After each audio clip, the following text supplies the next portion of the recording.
അപ്പോൾ ഇന്നുണ്ടല്ലോ നമ്മുടെ ബ്രാഞ്ചിൽ നിന്നും എല്ലാവരും ബാംഗ്ലൂരിൽ പോകുന്നുണ്ട്. വേറൊന്നും കൊണ്ടല്ല, AGM മീറ്റിംഗ് ബാംഗ്ലൂരിൽ വെച്ച് നടത്തുന്നുണ്ട്.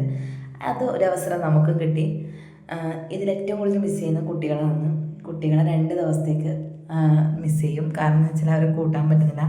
മോഡലും രാവിലെ കരയാൻ തുടങ്ങി. അങ്ങനെ രാവിലെ മീച്ച ഓരോ വീട്ടിൽ നിന്ന് തന്നെ ഓട്ടോ ഓടിച്ച് വരുന്ന സമയത്ത് എൻ്റെ അടുത്ത് വന്നു. അങ്ങനെ ആ ഓട്ടോയിൽ കയറി. ഇത് നമുക്ക് അവിടെ നിന്ന് മീറ്റിങ്ങിന് കയറുമ്പോൾ വേണ്ട ID കാർഡാണ്, സെപ്പറേറ്റ് ID കാർഡ് മേടിച്ചു.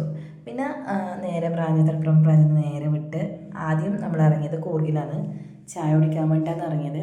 പൊതുവെ നമ്മുടെ കേരളം വിട്ട് കഴിഞ്ഞാൽ കർണാടകയിലാണെങ്കിലും നല്ല ടേസ്റ്റി ആയിട്ടുള്ള ഫുഡ് കിട്ടാൻ ചാൻസ് കുറവാണ്. ഫുഡിന് ടേസ്റ്റ് ഉണ്ടാവും, പക്ഷേ നമുക്കത് ഇഷ്ടപ്പെടണമെന്നില്ല. ഓരോന്നും നല്ല ഇഷ്ടപ്പെടും കേട്ടോ. കോഫിയെല്ലാം നിങ്ങൾ അടിപൊളിയാണ്.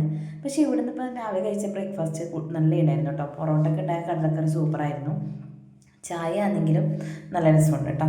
അങ്ങനെ അവിടുന്ന് നമ്മൾ ഫുഡൊക്കെ കഴിച്ചു. അടിപൊളിയാണ്. ഈ ശരിക്കും പറഞ്ഞാൽ ഒരു ഒത്തൊരുമേന് നമ്മൾ ഒരു അരക്കഷ്ണം തിന്നാലും അത് അതിന് ഭയങ്കര രുചി ഉണ്ടാവുമല്ലോ.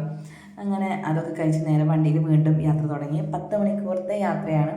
അങ്ങനെ രാവിലെ 9 മണിക്കാണ് നമ്മൾ തളിപ്പറമ്പ് നിന്ന് വിട്ടത്. അപ്പോൾ ഏകദേശം വൈകുന്നേരം ആകും. അതിൻ്റെ ഇടയിൽ ഉച്ചക്ക് ഏതോ സ്ഥലത്തിൻ്റെ പേരൊന്നും അറിയില്ല, അവിടെ നിന്നാണ് നമുക്ക് ചോറുണ്ടായത്. ചോറ് എനിക്ക് ഇഷ്ടപ്പെട്ടിട്ട് കേട്ടോ, അതെന്താണെന്നറിയില്ല. പിന്നെ പായസമാണെങ്കിലും ആദ്യം കിട്ടിയ പായസം എല്ലാവർക്കും നല്ല ടേസ്റ്റ് ഉണ്ടെന്ന് പറഞ്ഞു. രണ്ടാമത് കിട്ടിയത് കുറച്ച് വെള്ളം ഒഴിച്ചെന്ന് സംശയമുണ്ട്. ഞാൻ വാള് വെക്കുക ഇതിന്.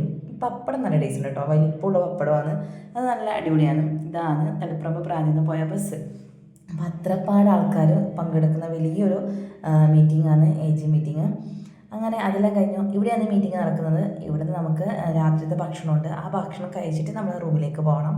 അപ്പോൾ അതിന് വേണ്ടിയിട്ടാണ് നമ്മൾ പോയത്. അപ്പോൾ അടിപൊളി സെറ്റപ്പും കാര്യങ്ങളൊക്കെ തന്നെയാണ്. പിന്നെ ബൊഫെ പോലെ തന്നെ അറേഞ്ച് ചെയ്തിട്ടുണ്ട്. അപ്പോൾ നമുക്ക് വേണ്ടതെടുത്ത് കഴിക്കാം. ഞാനൊരു നാനും ഗോതമ്പ് നാനും ഉണ്ടായത്, കുറച്ച് റൈസും ചിക്കൻ കറിയും ഒരു പൊറോട്ട എടുത്ത് കഴിച്ചു. അത് പക്ഷേ എല്ലാം ഞാൻ അവിടെ വെച്ച് കുറച്ച് ടേസ്റ്റ് നോക്കി ഇതിന്.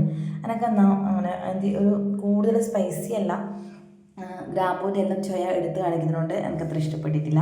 പിന്നെ നേരെ റൂമിലേക്ക് വന്നു. ഫ്രഷ് ആകുമ്പോൾ തന്നെ ഒരു സുഖം കിട്ടിയത്. ചേച്ചി ഫ്രഷ് ആകുമ്പോൾ നടി മുമ്പ് എടുത്തിട്ടുണ്ട് എന്നോട് പറയുന്നതിന് എന്തിനാണ് ഞാൻ പോയി കുളിച്ച് ചേർത്തേന്ന്. അതെല്ലാം കഴിഞ്ഞ് നമ്മൾ അതിൻ്റെ ഇടയിലൊരു കേക്ക് കട്ടിങ് ഉണ്ടായിരുന്നു ദിവ്യേച്ചിയുടെ ബർത്ത്ഡേ ആയിട്ട്. അതെടുക്കാൻ പറ്റിയില്ല. അങ്ങനെ കിടന്നുറങ്ങി. Good night. Bye, see you. അടുത്ത വീഡിയോ നാളെ ഇട്ടു.